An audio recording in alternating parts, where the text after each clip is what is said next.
All right, welcome to week 2 of the New Testament in its historical context. Take it away, Travis. Thank you, Pastor. So last time we were talking about the Roman Empire.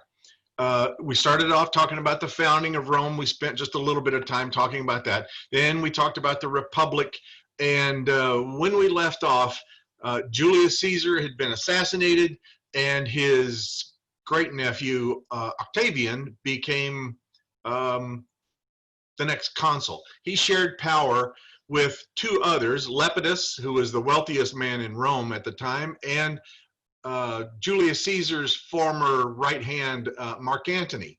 The three of them formed the second triumvirate. The first triumvirate was Caesar and Pompey and Crassus.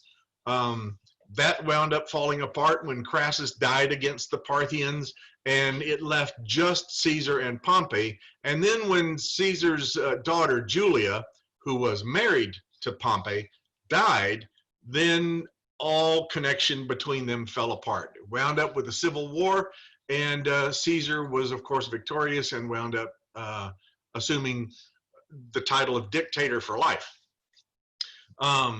He was, of course, assassinated on March 15th, 44 BC, the Ides of March, and the senators who were responsible, most notably Marcus Junius Brutus and Gaius Cassius, they wound up being trying to seize power and strip away everything Julius Caesar had done. Caesar, of course, outfoxed him even then, because he had declared that in his will and the codicil of his will that Octavian was going to inherit all his land, all his wealth, and all his offices as well. So Octavian now becomes part of the second triumvirate. That idea of a rule of three is extremely important. There were two triumvirates in the Roman Republic, and it is those that led to the empire, because eventually it'll be just Octavian left, and in 27 BC he will assume the title or nickname or name Augustus, the majestic one, and eventually he will wind up taking all power into himself. He will take three, once again that three offices. Imperator, which means he's the emperor, he's the commander-in-chief of the armies. The second is he is princeps, which is basically means first citizen. And as princeps, he was the lawgiver. Then the third title is Pontifex Maximus, the high priest of the state religion. So in Augustus is not only the legislature, not only the military, but also religion. Thelonious Monk once said, "Nice work if you can get it." That's certainly the case with Augustus. So now all power is wrapped up into the office of the emperor, Augustus being the first one. So the whole idea of that three will, of course, obviously have a huge impact on Christian theology. We don't get away from the idea of three. So after Augustus now being the emperor, he will rule until, 14 AD, and Christ, of course, is born during that time, but it's during the reign of the second emperor, Tiberius, who we will see the events of the Gospels beginning to unfold. But we want to take a step back again, and now that we have the context of Rome and the Republic and now the Empire in place, I want to have a look at the religious atmosphere in which Christ was born. Of course, we're talking about Judaism, and in Christian circles, the Judaism of the time of Jesus has often been thought of as an outward legalistic religion, to which the message of Jesus and the early Christians was a complete reversal or antithesis. But that picture has proved to be more of a caricature than of the real thing. Today, we look at the ministry of Jesus seen as a movement within Judaism rather than as something that was opposed to Judaism. Now, Jesus was opposed to the tactics of the scribes and definitely opposed the Sadducees. We'll talk about all those later. He was always trying to pull the Pharisees a little bit forward. But in no place does he really look to change the whole approach of what Judaism was trying to do in his time. So we now begin to understand just how complex and how still developing a phenomenon that first century Judaism really was. At the beginning of the Christian era, Judaism was divided into several different groups, and each group had its own views concerning the true Jewish way of life. On the other hand, there were some very basic understandings that were common to all of them. What were those? The basic beliefs? Well, although at the beginning of the Christian era, there were different groups comprising Judaism, those certain beliefs that united them all were, of course, a belief in one God, which made them completely different from everybody else. The Romans, the Greeks, the Egyptians all had pantheons of gods. Judaism is monotheistic, one God. And they also believed in the covenant which God had made with God's people, Israel. And they believed in the foundational book of the covenant, which was the Torah. We think of it now as being the law of God, and we translate sometimes Torah to be law, which is a tragic misunderstanding. Torah shouldn't be read really as law. It should be read as either tradition or teachings. It takes a little bit of the sting away when you take away, precepts of the law. Well, the covenant between God and Israel comprised duties and commitments that were expected of both parties. God was committed to treat Israel in accordance with the special position as God's own people. And when we carefully read the Hebrew Bible, the Old Testament, we see that what was expected is that they were supposed to be a nation of priests. When they were chosen, it doesn't mean that they were loved more than other people. Rather, they were chosen to be the teachers. They were supposed to, God was going to teach the Israelites the principles of a good and blessed life. And Israel had made the commitment to be obedient to God and to live a life befitting the people of God, and also to be teachers to the rest of the world.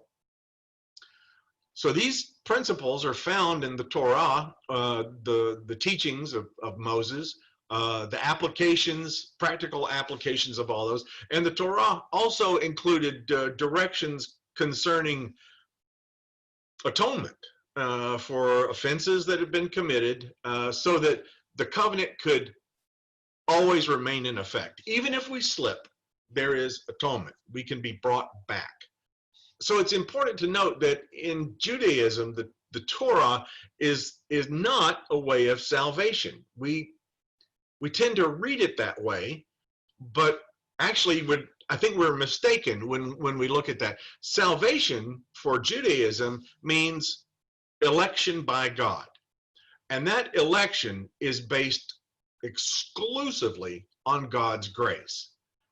So the Torah for the first century first century Judaism, I'm probably going to do that a lot.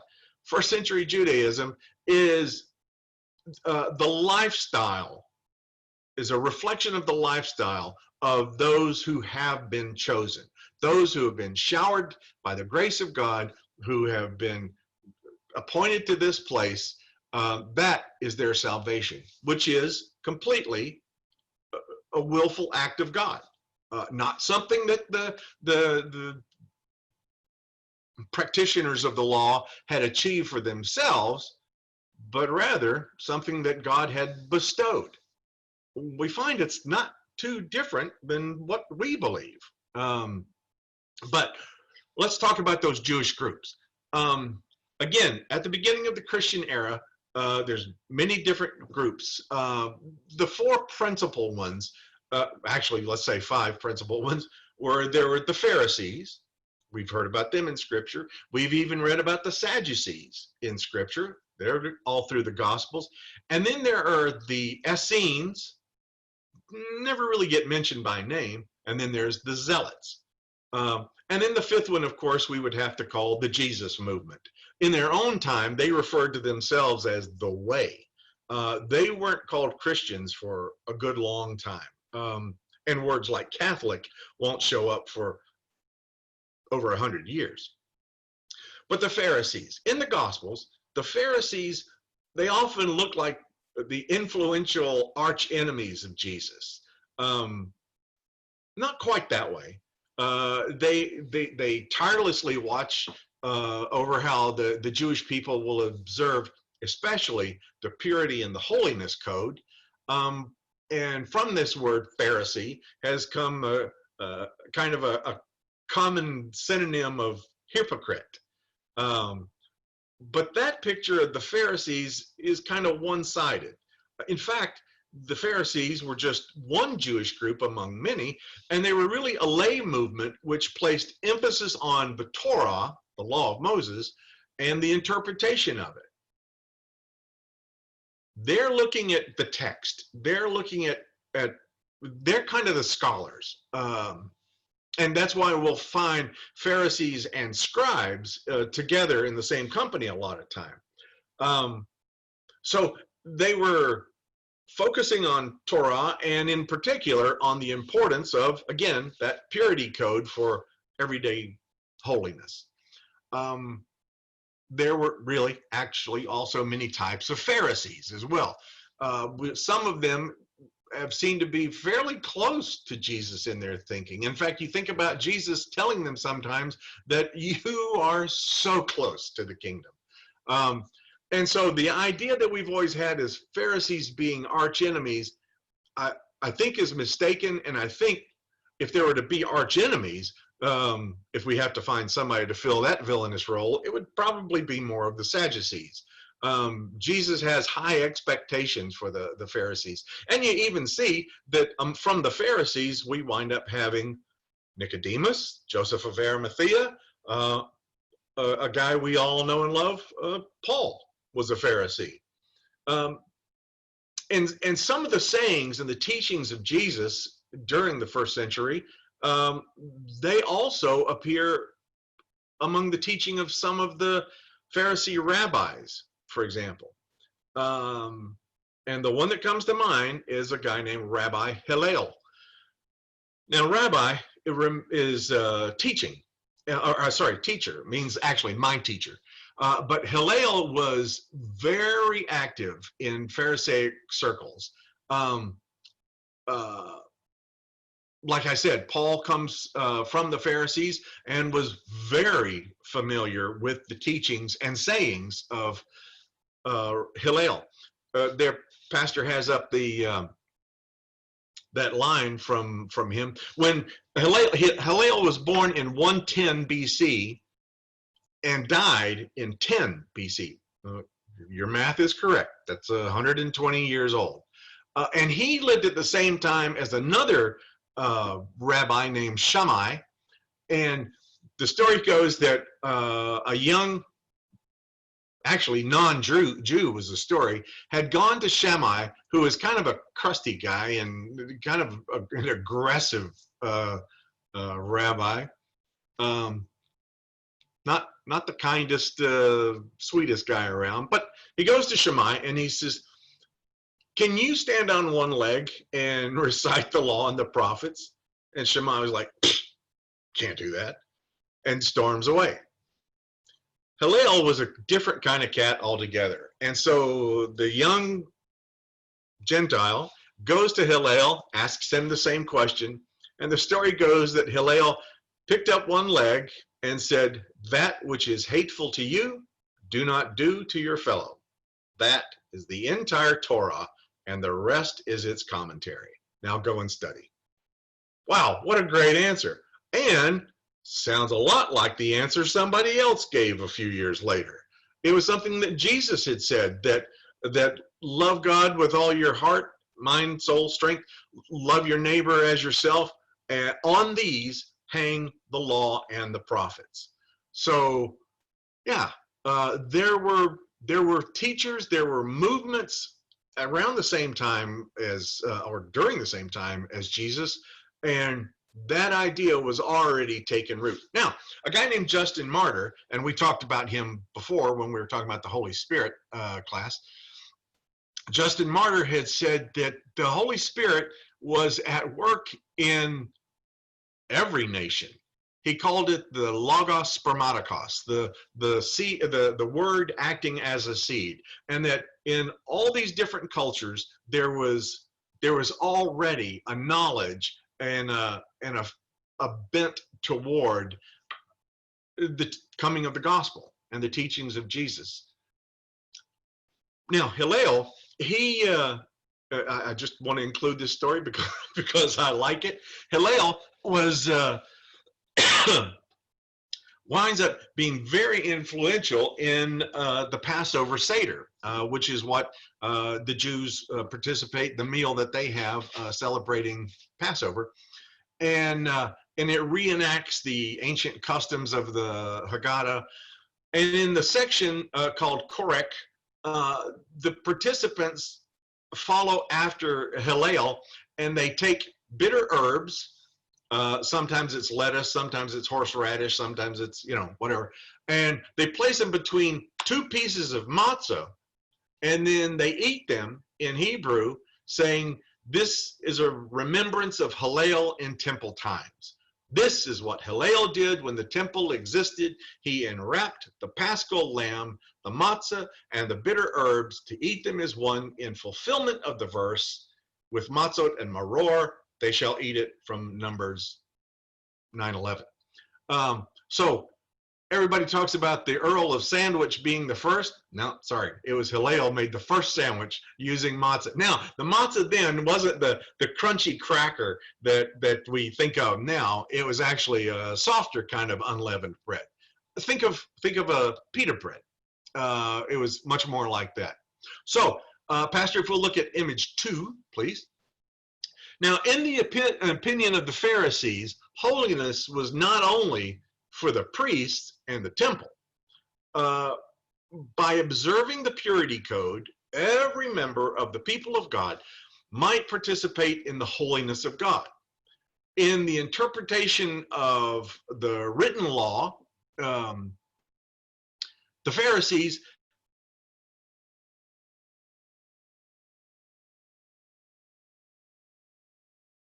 had the help of the so-called oral law, that the midrash, there's Mishnah, there was other commentaries. So the oral tradition consisted of explanations of the law, which was thought to go back to Moses himself. And conflicts between the disciples of Jesus and the Pharisees came to a head after the death of Jesus, when the Jesus movement began to accept Gentiles into the membership without demanding circumcision or that they observe the purity code. Those are the controversies that reflected the way that the Pharisees are portrayed in the New Testament. During the time of Jesus, there's not this animosity. After Jesus, with the bringing in of Gentiles, that's when the animosity develops. Now, another group that you see there is often mentioned in the New Testament in connection with the Pharisees, are the teachers of the law. We're talking about a whole different group of people. They were Pharisees. While the Pharisees were kind of I'm gonna say revival movement, the teachers of the law is kind of a professional term. and they were the authoritative professional interpreters of the Torah. But the other group is the Sadducees. The Sadducees were the party of high priests. They were aristocrats, merchants, a lot of them. They were kind of the wealthier elements of the population. And make no mistake, in Judaism, it's in the first century, they're not all slaves. They are not all poor craftspeople. They are not, there are some wealthy families there. They came under the influence of Hellenism, that is Greek teaching with the coming of Alexander the Great, and they tended to have pretty good relations with the Roman rulers of Judea and generally represent the conservative view within Judaism. Their rivals are the Pharisees. And the Pharisees, they claim the authority of piety and learning, and the Sadducees, on the other hand, claimed that they had higher social economic position thanks to birth, being born into aristocratic families. During the long period of the two-party struggle, which lasted until the Romans destroyed Jerusalem in the year 70 AD, the Sadducees dominated the temple and its priesthood. The Sadducees, though, see there's difference. Whereas they focused on the temple, the Pharisees focused on the law. For the Sadducees, it's Torah alone. For the Pharisees, it's also interpretations of the Torah. One is middle class, the other is upper class. One, the Pharisees, they believe in the resurrection of the dead, and they believe in an afterlife. The Sadducees do not. There is no resurrection. There is no afterlife. The Pharisees rejected the leaders of Judaism, mostly meaning Herod and his family. As far as the Sadducees were concerned, hey, it's exactly the way it's supposed to be. Now, the Sadducees, that name, actually Sadducee is the Greek pronunciation.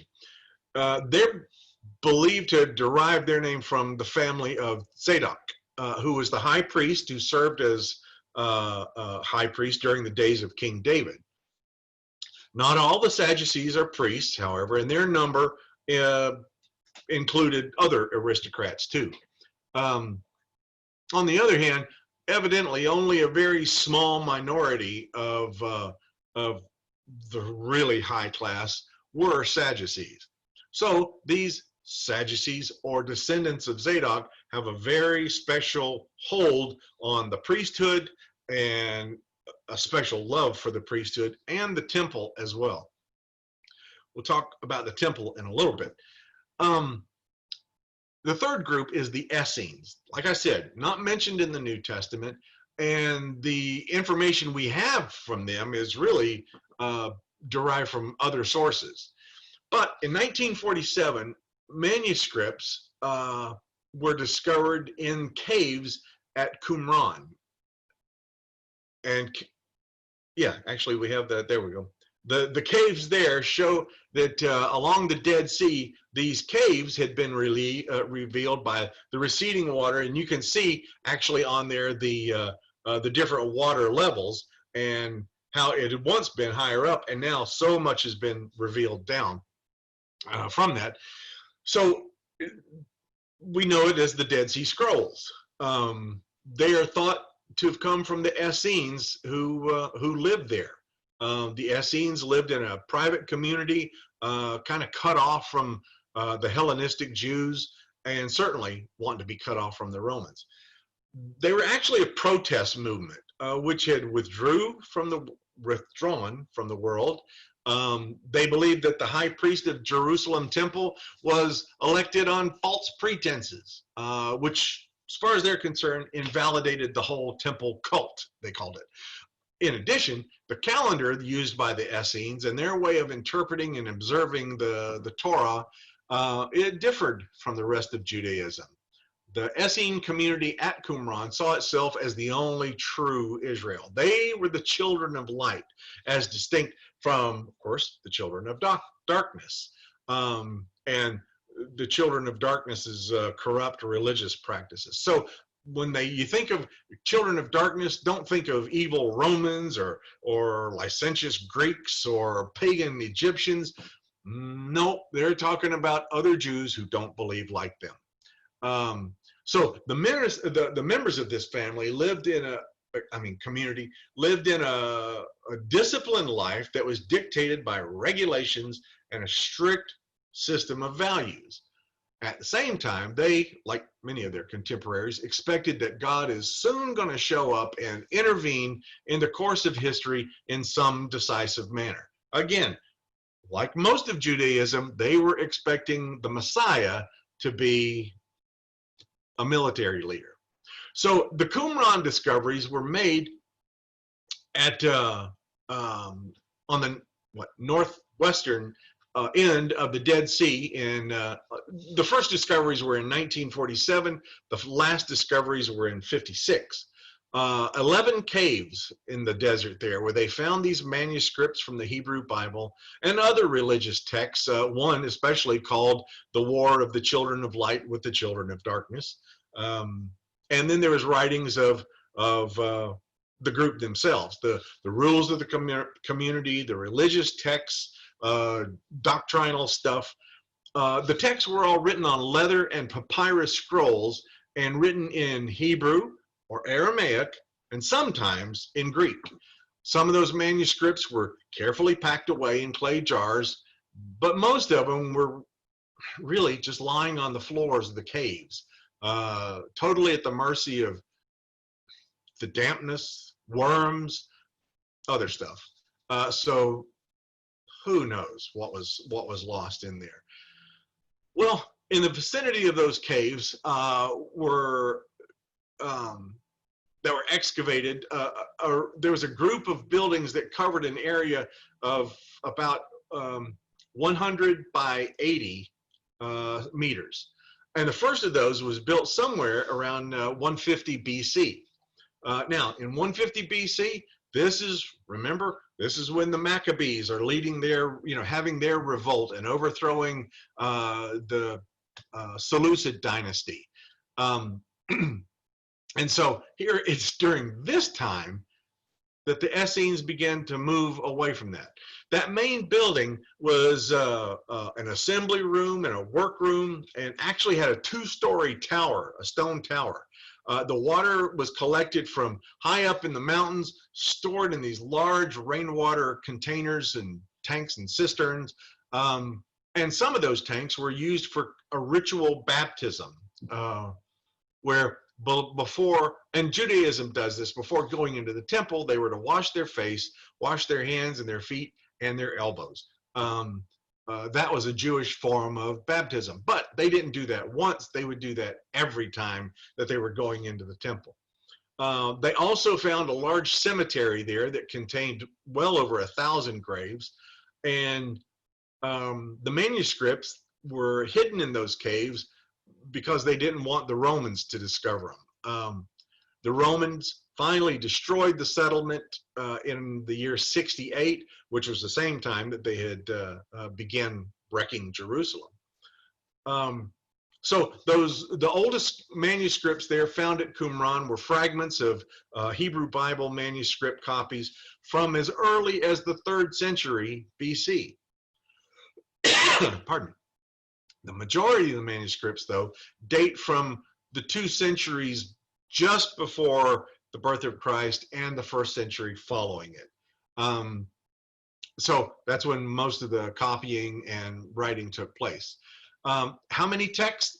There was over 200 that had been found. Many of the scrolls, though, like I said, so badly damaged that only fragments are left. The 4th group is the Zealots. And the Zealots, in the Greek Zelotes, and in your King James Bible, it refers to one of the disciples as Simon Zelotes, it's just a general term for a person with a cause, in particular for one of a dedication to a religious group or a religious ideal. Again, Simon, one of Jesus' disciples, was known as Simon the Zealot.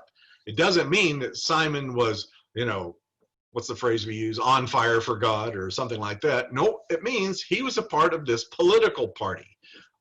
So Jesus had with his group all kinds of political leanings.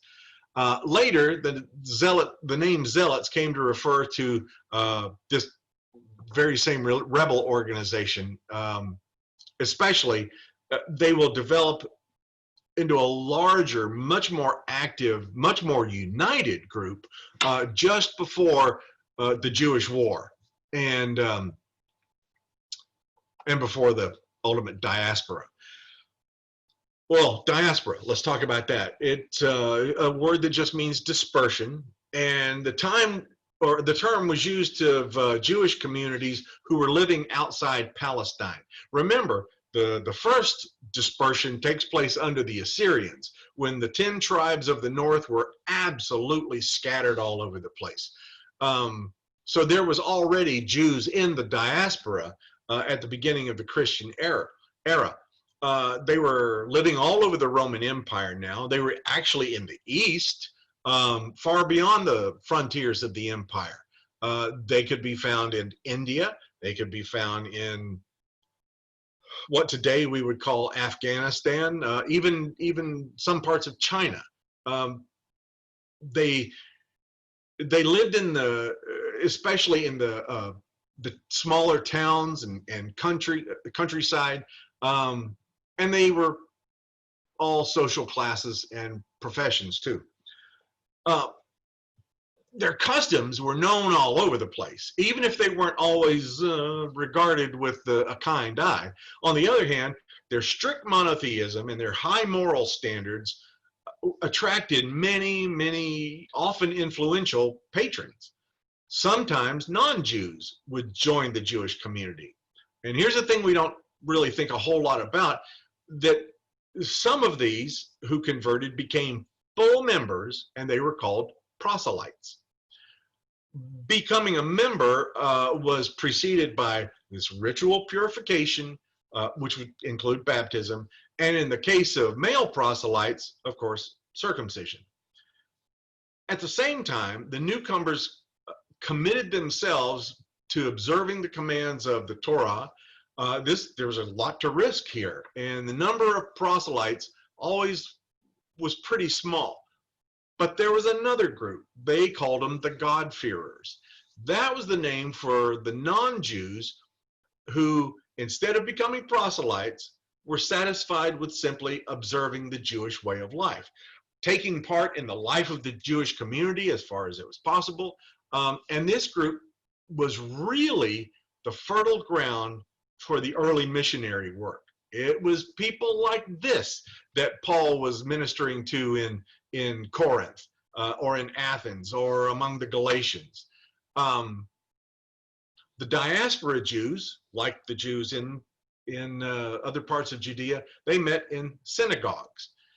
The size and manner of the construction of the synagogue depended on the resources of the community. It usually had to begin with 10 families.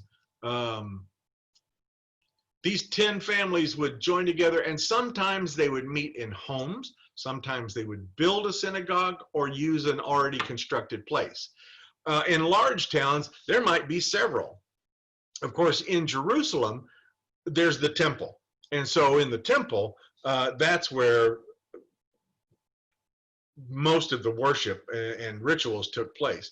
And yet, there's also just outside of Jerusalem, many synagogues as well. The head of the synagogue is the spiritual leader and the senior teacher of the community. And as far as what temporal matters, they were kind of looked after by the council of elders. There was a secretary who acted as a bookkeeper and letter writer, correspondent. The synagogue servant was responsible for maintaining the property, keeping order if necessary, and if he had to, he led the prayers. the the communities of Greece and Rome, their society had set certain obligations, and not all of those obligations could be met by these Torah observant Jews. So a lot of times they were granted really generous exemptions. For example, in relation to the cult of the emperor, especially in the middle to late first century, they were granted an exemption to that. They did not have to go to the temple of the Caesars and to make sacrifices or to make observations. So in many ways, so many times we think about the Romans being the cruel oppressors, and yet since the time of Julius Caesar, they were granted all kinds of exemptions and dispensations for the free practice of their religion. I mean, you think about even with Jesus' arrest, that Pilate is giving a lot of leeway to the Jewish Sanhedrin, especially. Well, in Jerusalem, we have the temple. Now, the temple was the single most important symbol of the Jewish people, especially as far as the Sadducees are concerned. It was the center of life, where the national and cultural and religious and political were all fused into one thing. The first Jerusalem temple, of course, we know was built by Solomon. The Babylonians destroyed that, thank you Nebuchadnezzar, in 587 BC. At the same time, the upper classes of the kingdom of Judah, remember, were taken off into exile. After conquering the Babylonian Empire, Cyrus the Great, we talked a bit about him, he was the king of Persia, and he granted the Jews permission to go home and rebuild a new temple. 500 years later, King Herod initiated a massive rebuilding project. If we'll look at image 4, Pastor, we always think of the Temple of Solomon being this massive thing, but when we look and see, you'll look to the left there, and you'll see where Solomon's temple is, including the outer great court. And now look right next to it, and that is what Herod's temple looks like. A massive courtyard with huge walls, and if you'll look at the size comparison down there on the bottom, you can see that it's actually longer than an American football field. Yeah, pretty massive stuff. So what Herod is wanting to do, because remember that second temple is rebuilt under Ezra? No, Zerubbabel. And so that one is often called the Second Temple. Herod's temple is actually just a rebuilding of that second temple with much more expanded and all that. And sometimes Herod's temple is referred to as the Third Temple, when, if we're going to be precise, it is just an expansion of the Second Temple of Zerubbabel. So, Herod's idea is to restore the splendor of Solomon's temple. Well, he didn't just restore it, he increased the size of it by probably tenfold. The temple was dedicated, talking about Herod's temple, dedicated in 18 BC, but really the project was only completed in the 60s AD. Keep that in mind. It was finished in the 60s.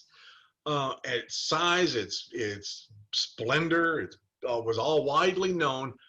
But when the Jewish war began, the Romans destroyed it. So this massive project, which had just been finished only a few years before, the Romans wrecked the whole thing. A new temple could no longer be built because, why?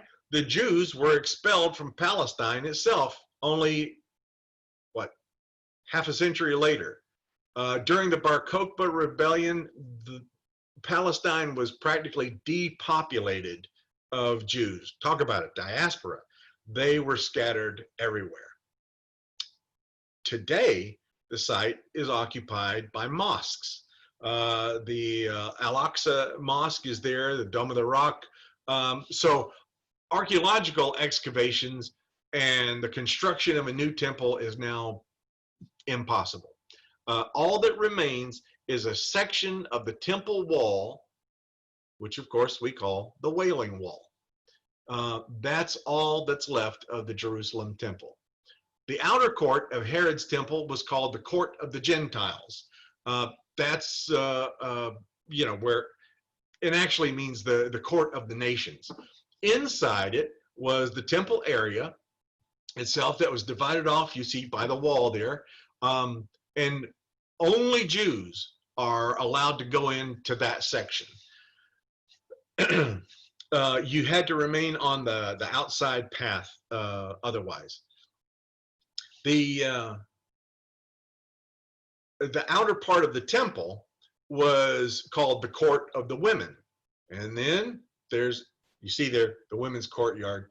And then going in from there is the Court of the Men. Only priests were allowed to go farther than that. Think about the holiest place, the Holy of Holies. On this altar is where they perform their daily animal sacrifices. The inner vestibule of the temple was called the holy place, and here there were the menorah, the 7-branch candlestick. There was the table of showbread, and the altar was there. The holy place was divided from the Holy of Holies, the most holy place, by just a curtain. And inside that, behind that curtain, the high priest was allowed to go once a year on the Day of Atonement to offer a sacrifice for the nation. In the outermost court of the temple were traders and pilgrims who had come from all over the place, and there they could come and they could purchase sacrificial animals. But there, in order to make those purchases, in order to pay the temple tax, you had to have silver shekels. That's all that was allowed to pay the temple tax and to pay the price of sacrificial animals. So if you're coming from Rome and you've got a denarius, or what other coin, you can't use that to buy the sacrificial animal. You can't use that to pay the temple tax. So you have to go to a money changer. You remember the story of the money changers. They're sitting there with their tables. They're sitting there with sacrificial doves, animals, whatever. But the thing about that is, it wasn't just that here I have 50 shekels worth of a Roman coin, give me 50 shekels. Nope, there was a bit of an exchange rate. Think about going through an international airport where you can see, you can buy this many Chinese yuan, but it's not going to be a straight up exchange. You're going to pay a little bit for the price for the service. That's exactly what was making Jesus so upset, was because these people are getting rich off of people who are simply wanting to buy sacrificial animals or exchange their currency for the required silver shekels. And so, yeah, Jesus loses it, drives the animals out. Remember, he fashions a whip from a bunch of cords and overturns the tables and drives out the animals. Interestingly, it never says that he struck any of the money changers. It says he struck the animals. Well, in the temple, image 5, Pastor, in the temple area, there was also the Antonia fortress. That was one of Herod's palaces, and it was located in the next one, there we go. That was located in the, what do I want to say? The northwest corner of the temple district. Now, from that fortress, it was possible to keep all kinds of order in the temple, especially during Passover. And it also was probably in the Antonia fortress there that Pontius Pilate had Jesus brought before him and sentenced and led out to be crucified from that spot. In the temple itself, there were both priests and Levites, still some Levites to be found, but the Levites didn't participate in the sacrificial business, but rather they took care of the music and the guarding of the temple and the cleaning of the temple. The sacrifices, let's talk about that. The priests, they offered, actually they offered numerous sacrifices in the temple every day because, again, the Torah obliged Jews to purify themselves and to atone for their sins by offering a sacrifice. More than that, Thanksgiving offerings were also sacrificed. The sacrificial victim might be a sheep, might be a dove, sometimes flour, sometimes wine might also be offered as a sacrifice. And in addition to the sacrifices brought by individuals, there were communal sacrifices that were offered every day in the temple by families, by cities, the nation. In the process, the animal's throat is slit and the blood was collected in a bowl for actually throwing onto the altar. The animal was then skinned and the fat was burnt in fire, again, on the altar. The hide and part of the meat was put to one side because that was going to be given to the priests. They actually got their living from the sacrifices during their term of service in the temple. The rest of the meat then was given to the person who had brought the offering in the first place. Then that person left the temple to eat the rest of the meat with his friends and family and whoever else he invited. A burnt offering, on the other hand, was an offering which was burnt entirely, I mean, in its entirety, in the fire on the altar. The blood and the hide were removed. The blood was, again, drained away, thrown onto the altar. The hide was removed before the offering was actually burnt. Because the sacrificial animal had to be perfect, it was most convenient to buy it in the temple, where they only sold perfect specimens. So the pilgrim who comes from far away actually has a pretty good risk of ruining the sacrificial animal if the person brings the animal with them, because it might get injured on the journey and then it's no longer fit to be sacrificed. So better to go and actually, what do I say, buy it there. Once again, you think of the money changers and these guys who were also selling these sacrificial animals. Now, the synagogue, let's go back and talk about them for a little bit. They were both in the villages and in the towns, and the Jews gathered there for worship. Now, there's no sacrifice being done there. This is really a place of teaching. You remember in the Gospels it says that Jesus took up the scroll of Isaiah and he began to read, "The Spirit of the Lord is upon me." So it was, and it also talks a lot about him teaching in the synagogue. And remember, the response of the people is that they were amazed at his teaching because he spoke with authority and not like one of their scribes. Yeah, why? Because Jesus is somebody who knows what he's talking about. He is speaking with authority. He's speaking with complete conviction and with an understanding too. And probably with the very same, if Jesus had come to destroy Judaism, then why would he have been in the synagogue in the first place, except to win converts away, I guess. Rather, it says that he revealed the scripture to them. And that's what amazed them, is that they were like, wow, that doesn't say what I thought it said at all. So the synagogue is the place for teaching. There was also care for the poor took place there, and also being hospitable to Jews who had traveled from far places. But it was also a place for trials too. Think about, you know, civil trials between people over property or something like that. In the synagogue also, the first Christians too preached their message. That was the first place they would go, is they would look for the synagogues.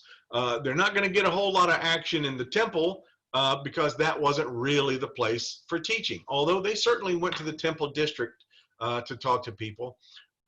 So the activities of the synagogue actually offered a model for the first Christian communities. And the synagogues also had a Torah school as well. It was the community meeting place and teaching place, and some place where people from all kinds of socioeconomic backgrounds and professions could all meet together. We only have a few minutes left, but I do want to talk about a little bit about that the holiness code, the purity and holiness code of the Pharisees. These were the regulations concerning, obviously, purity and holiness that were found in many cultures in different parts of the world. The terms clean and unclean didn't really refer to the idea of cleanliness or getting dirty in the present day sense of the word. Rather, it was a question of actions, substances, matters, objects, places where it was desired to place out of bounds for the community. In early Judaism, attitudes towards the purity and holiness code that was contained in the Torah was different. It was a varied understanding. And in the diaspora, the Jews were more liberal-minded than were the Jews who were in Jerusalem or in Palestine. Especially among the Pharisees and Essenes, they were stricter than these outside groups. In any case, the purity code seems to have grown in importance at the beginning, as the beginning of the Christian era began to open. According to Torah, a person becomes unclean if he or she touches something unclean. That's why, remember, not supposed to touch dead animals, not supposed to touch people with the skin diseases, leprosy they were calling it, things like that. As long as he or she was unclean, he or she was not allowed to come in contact with clean people or clean objects. In some cases, uncleanness disappeared by itself after a certain period of time. We think about after a woman has given birth or other issues like that. Wait enough time and then the person is returned to a state of cleanness. Sometimes the person to become clean is required to offer a sacrifice or to perform a ritual washing. There were the typical sources of uncleanness were bodily secretions and corpses, unclean animals, and food that had been prepared wrongly, which is why we think about kosher foods now. It's got to be killed in a certain way. It's got to be stored in a certain way. It's got all that. Holiness, too, was, on the other hand, was also based on being untouched. If the holy and unclean came into contact, one or the other has ceased to exist. The holy became unholy let me word that right. The holy could either make an unclean thing holy, or it had to destroy the unclean thing. So the holy had to be separated from the areas of everyday life that were susceptible to uncleanness, so as to actually form an area on its own. And that happened in a few different ways. The way of protecting holiness might be a time limit, like we talked about, 8 days usually. Feast days like the Sabbath and the annual festivals were sanctified by excluding everyday activities on that work, such as work.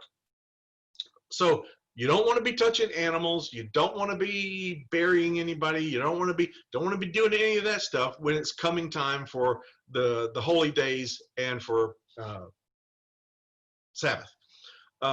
So that made it possible for them to observe certain rituals that demanded holiness at these times. Um, Sometimes the boundary is a boundary of space. The holiest was in the heart of numerous concentric boundaries. Um, it is the last thing you get to. Think about the Holy of Holies in the temple. Um, Israel, they believe, is the Holy Land, but holier than Israel is Jerusalem, and holier than Jerusalem is the temple in Jerusalem. Um, and for them, the holiest place then is Mount Zion. Um, um, and there we find the temple. That's the holiest place well, actually, even more holy than the temple is the holy place. And holier than that is the most holy place. So yeah, there's these concentric boundaries that kept leading farther and farther in. It's kind of the same thing that you see in the writings of some of the medieval mystics, like I'm thinking of St. Teresa of Avila with her book Interior Fortress. Fantastic book, but again, the holiest place is the deepest place. Sometimes the boundary might be between people. Israel is a holy people, which was distinguished from the nations or the Gentiles by the fact that Israel observed the Torah. There were also concrete manifestations of this obedience, and that included the dietary rules, male circumcision, and of course the observance of the Sabbath. The holiness of the priests was greater than the holiness of the ordinary people. That was one of the characteristic features of the Pharisees, was that they tried to observe the purity code of the priests themselves, even though they're not priests. In general, purity and holiness codes have a tendency to be reinforced when the identity of the community is threatened, when there are occupying forces, when there are, all those things going, then they start looking more and more to what can separate us from them, what can set us apart, even though they're right here in our midst. So with an occupying force like the Romans, all of a sudden that purity idea and that holiness idea becomes more and more important for the Pharisees and those who follow such things. And for that same reason, because these boundaries remind the community of who they really are.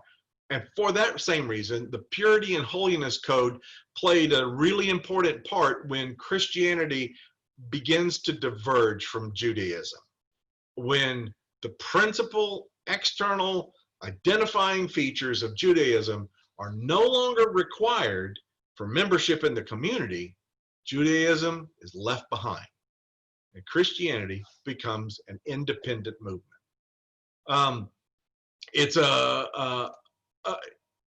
not as simple sometimes as the gospel writers would have us think.